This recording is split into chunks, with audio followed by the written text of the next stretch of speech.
on this episode of Postcards. In high school, they'd say, focus on one thing. Find one thing that you love. Well, I never could find that one thing until I found miniature art. Being an artist, there's like nothing to me that's greater. It's not like a job. It's more of a journey that you're taking. I would go down to the monument, to the quarries. I would take some time and say some prayers. And it's brought me to where I am today.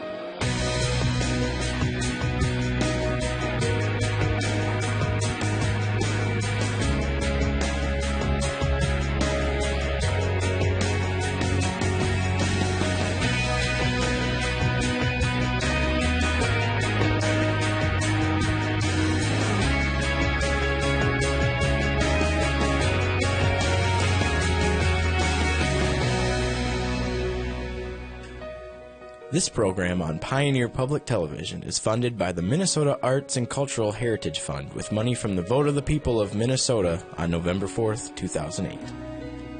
Additional support provided by Mark and Margaret Yakel-Julien in honor of Shalom Hill Farm, a nonprofit rural education retreat center in a beautiful prairie setting near Windham in southwestern Minnesota. ShalomHillFarm.org. The Arrowwood Resort and Conference Center, your ideal choice for Minnesota resorts, offering luxury townhomes, 18 holes of golf, Darling Reflection Spa, Big Splash Water Park, and much more. Alexandria, Minnesota. Explore hundreds of lakes, trails, and attractions for a great vacation or a place to hold an event. ExploreAlex.com. Tri-State Brain and Spine Institute, with locations in Alexandria, Edina, Crookston, and Maple Grove. Doctors dedicated to evaluating and treating all types of brain and spine problems, no matter how complex.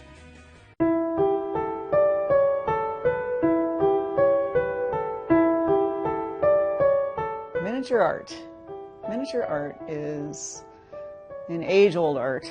Records of miniature art from the 16th century, way before there was a printing press, and people would illustrate books with miniature art.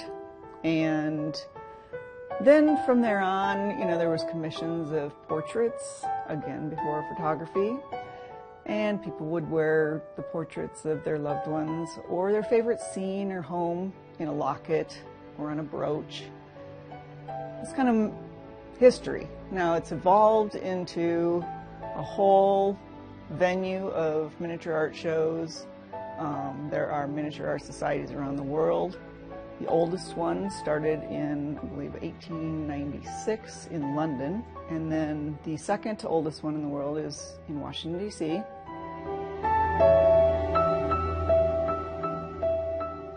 My favorite medium is colored pencil. I kind of got into colored pencil, in about 97 or 8, and just discovered that it's so flexible. You mix your paint on the paper, or you can experiment on paper. You can walk away from it, it doesn't dry on you.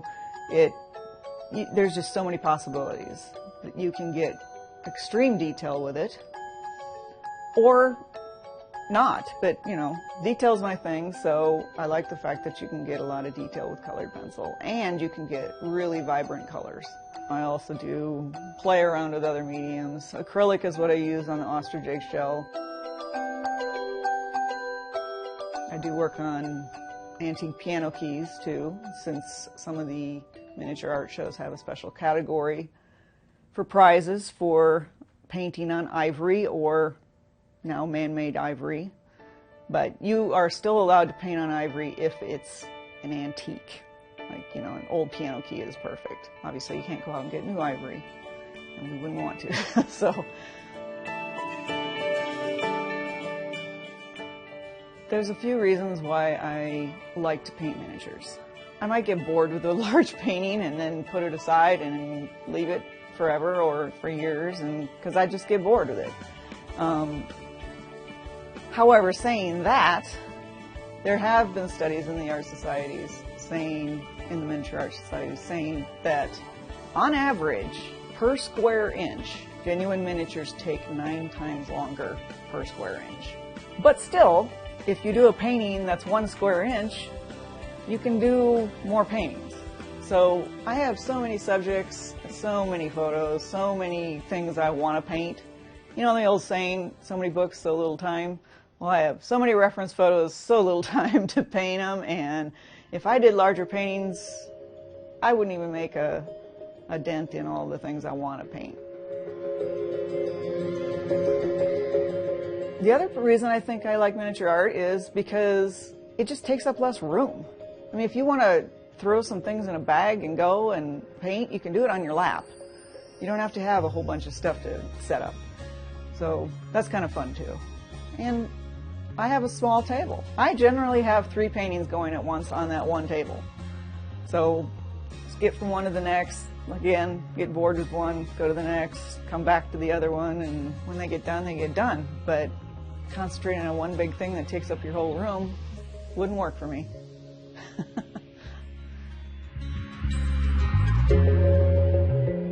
I'm a very goal-oriented person where I make lists, and you know, you have certain shows coming up, certain things to do, certain things to paint, and I love having those goals. It's very motivating, and I need them. And focusing on miniature art and the art world of miniature art, all the shows that you enter and so forth, is a wonderful thing for me. It's just what I want to focus on. One thing I always put on the back of every painting, just something I want to say on every painting, it says, celebrate God's creation and give Him the glory.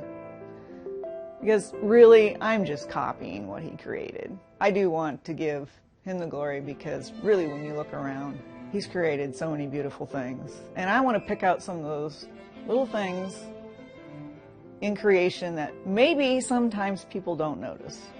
Little details.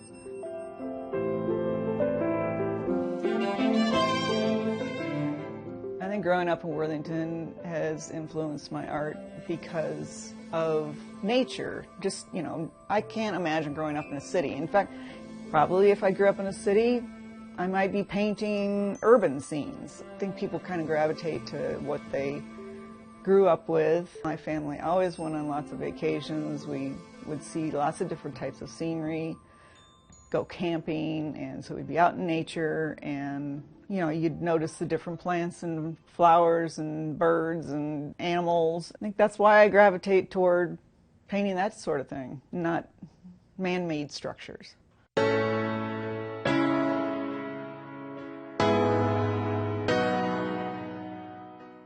One of the quotes of miniature artists in different publications I've seen about miniature art, and it's, quote, "the gems of the art world." They're the small, the precious stones, per se. I think that's kind of the thing where you don't appreciate it at a glance. You're not really meant to appreciate it at a glance. You're meant to hold it in your hand and just really look. It's not a glance, oh, that's good, move on. It's a look at it, study it. Let yourself go into it.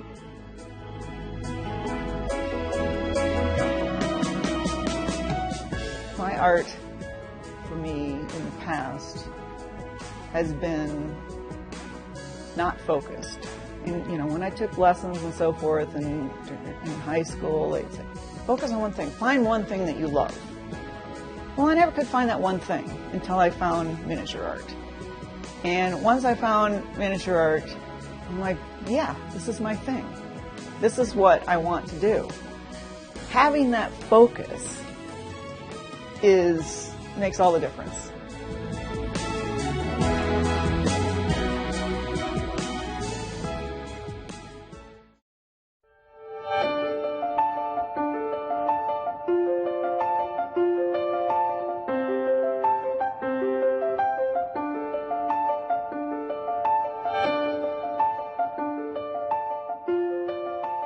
I started painting when I was like 5 years old. My family were all artists. My grandmother's an artist. My mom and dad are artists. That's how they made their living. So they weren't just, it wasn't just like a hobby, but they actually, you know, I got to grow up watching people actually in the field making a living doing the arts. They were like oil painters, and they did like festivals and art shows and things like that. So we traveled a lot, like painting for the public in different areas of the country, in California, Florida, Washington, Oregon, just all over. I was hired to do a project for Washington High School. It was a painting exhibit that was supposed to be kind of an educational tool for the school. And it was about people who improved race relations and also the history of South Dakota.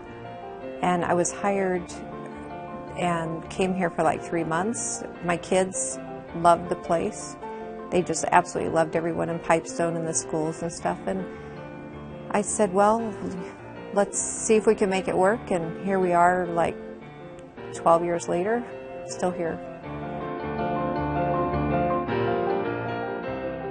I think my artwork, I like to do things that are either public art or something that people see, you know, that kind of wow people. I also like to do like a lot of social things, a lot of things that make a difference, like in history or social causes, like the homelessness cause I worked with for 10 years.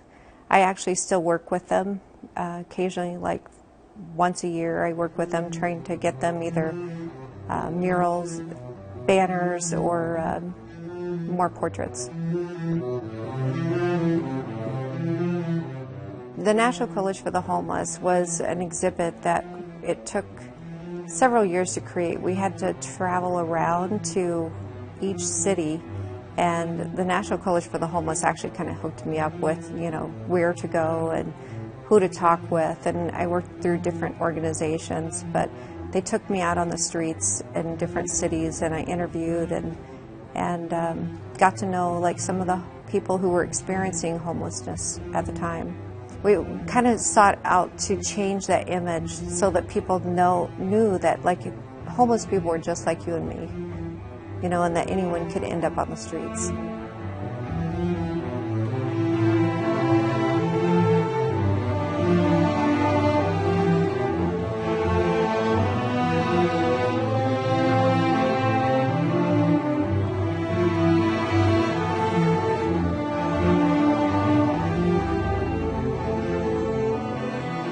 I did a painting of Sitting Bull. Sitting Bull is a prominent Lakota figure, you know, and I don't know if you do research on Pipestone, like just everybody when George Catlin came through, like almost everybody on the Missouri had Catlinite or Pipestone.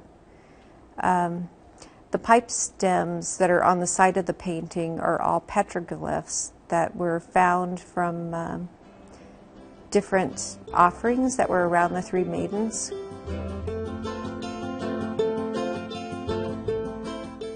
The mural that I'm doing now is more of a woods background with lots of trees. Yeah, I foresee that trees are pretty versatile, so I'm really hoping that it sticks around and gets used again. I have a few murals here that are kind of generic murals that get used, like mountain scenes with trees and things like that. My children were also a big factor in that. Is, you know, any time that they go and they want to be in a play and your mother's an artist, they kind of come home and say, hey Mom, could you come and help with this backdrop, or could you come and help? They need something done, or so I kind of started working my way in, I suppose, with my kids, you know, doing the plays. But it's also, I love doing backdrops. I've been doing backdrops for like several years before I came here even.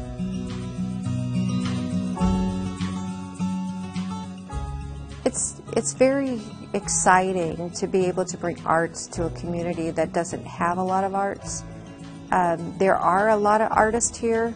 I think that people are more reluctant to call themselves artists.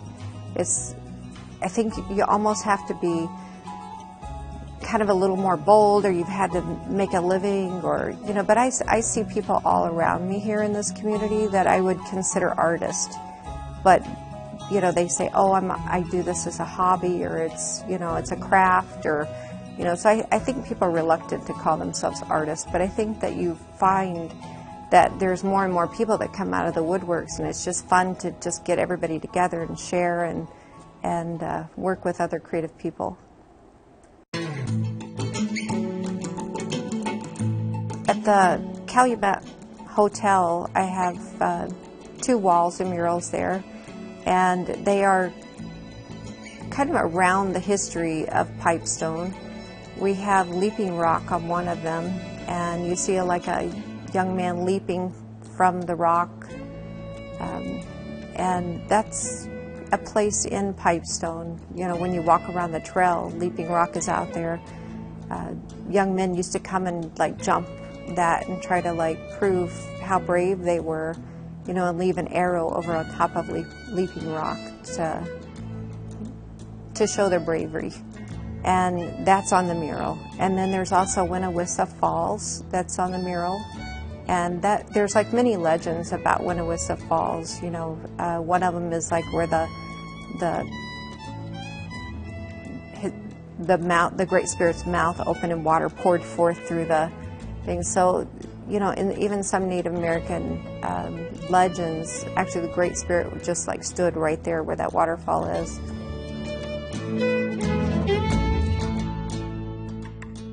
At the Pipestone County Museum, I have a mural there that is, it has like prairie, and they're trying to bring back like the tall grass prairies here, but it has like different plants that were native to Minnesota, where you, like each one of them were like for medicinal purposes or for food, or, you know, but I think it's like very interesting that they're trying to bring it back here too.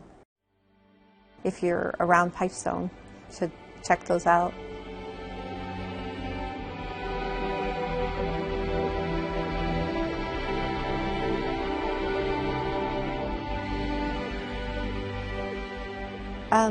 Pipestone as a community, I think, is very, I think that they really like the arts here. I think that they're very accepting of the arts. I would love to see like arts become more public here, but I think that there's just a lot of people that are super talented here. The theater here is just like amazing, amazing talent in it. So I just think that it's just a really neat little possibility of having an little artist community here.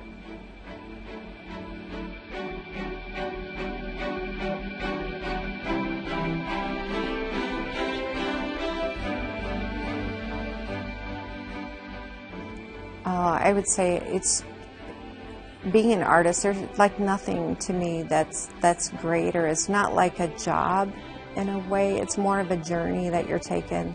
You know, it's like you get up every day and you wonder where this journey is going to take you, and you constantly evolve and you constantly find new things and new ways to do things, and new perspectives and new ways to look at things. And it's just, I think it's just exciting and thrilling to be an artist.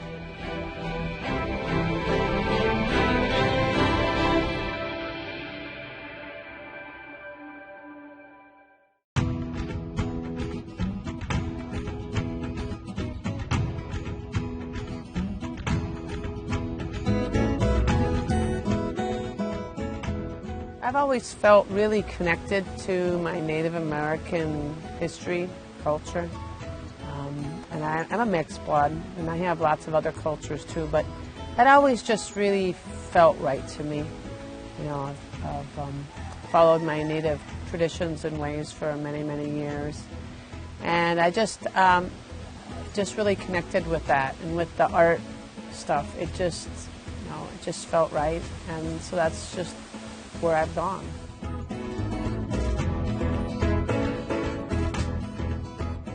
Pipes that our Native American people use for saying our prayers.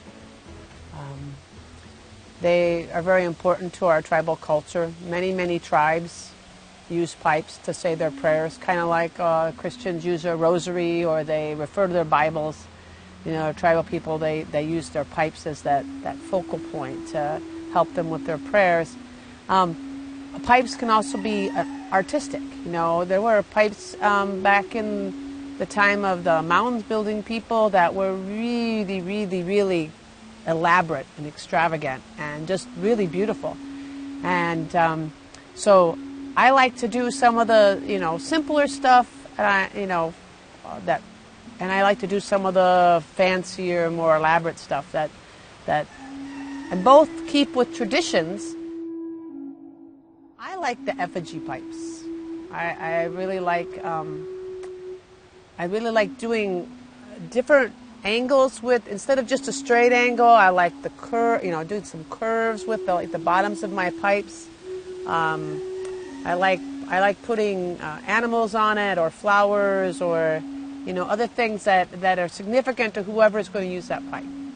You know, yeah, for our tribal people, you know, we have different things that we identify with, that we are looking to learn from, to get strength from. And a lot of those times, those things, we get those in dreams or visions, or sometimes maybe they're part of your name or something else that you were given by your grandmothers or your auntie. And so you include that as part of your pipe that you would use in your prayers. So that makes it really personal.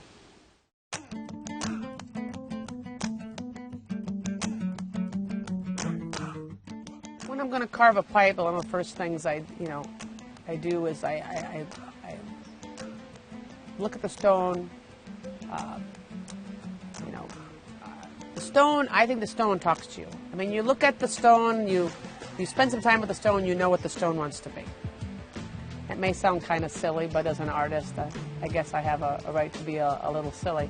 But the stone tells me, I can see in that piece of stone if that's, you know, be a bear pipe or a buffalo pipe. And if it feels like the right thing, then I take that piece of stone and I'll sketch on the stone and try to find, you know, an idea of what I think I want to do, and then I cut it out, cut out the basic shape. Once you got the basic shape, you start carving it.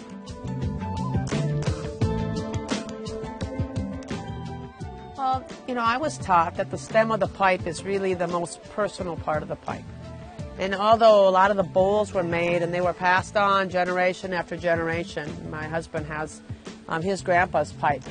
It's been around for like 6 or 7 generations. But the stem, when they made the stem, they put all their personal medicine, colors, and, you know, prayers on that pipe stem. And when someone was to pass away, the stem gets buried with the owner.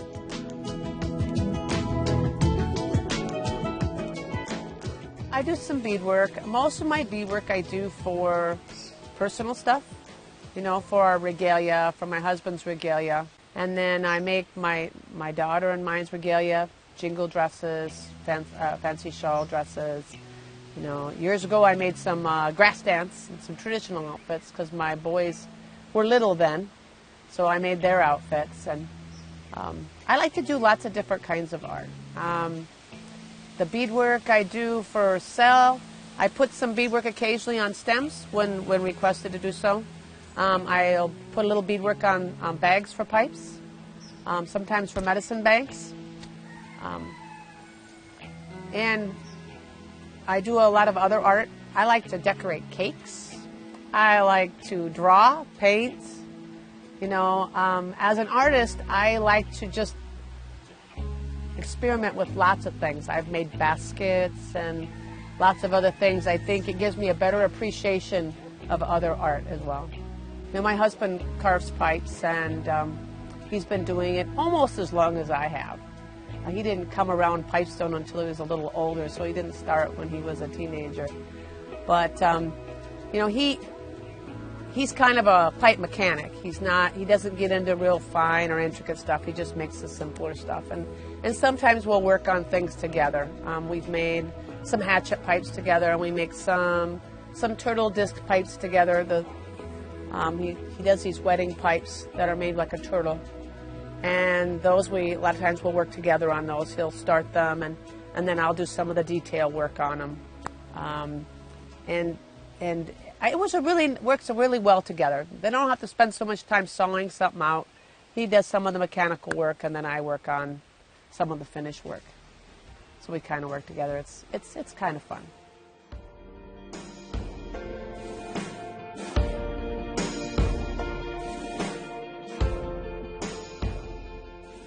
You know, I really find Pipestone to be a really special place for our tribal people.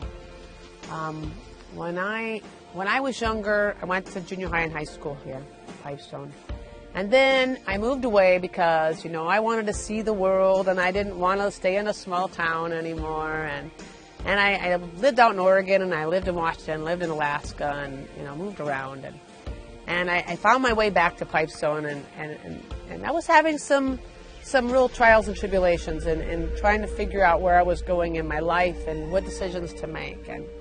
And being right there at Pipestone, I would go down to the monument, to the quarries, and I would take some time and say some prayers. And, you know, it really helped me find my direction. It really helped me focus on the things that were important in my life and the things that I needed to do. And it's brought me to where I am today. I do my art, and I like teaching. You know, I was a preschool teacher for years, and I love working with little kids.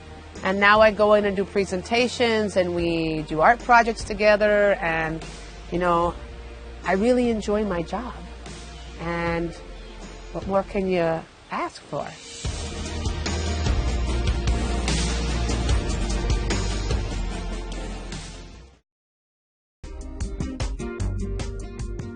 Have an idea for postcards? Send your story suggestions to postcards@pioneer.org. This program on Pioneer Public Television is funded by the Minnesota Arts and Cultural Heritage Fund with money from the vote of the people of Minnesota on November 4th, 2008. Additional support provided by Mark and Margaret Yakel-Julien in honor of Shalom Hill Farm, a nonprofit rural education retreat center in a beautiful prairie setting near Windham in southwestern Minnesota. ShalomHillFarm.org.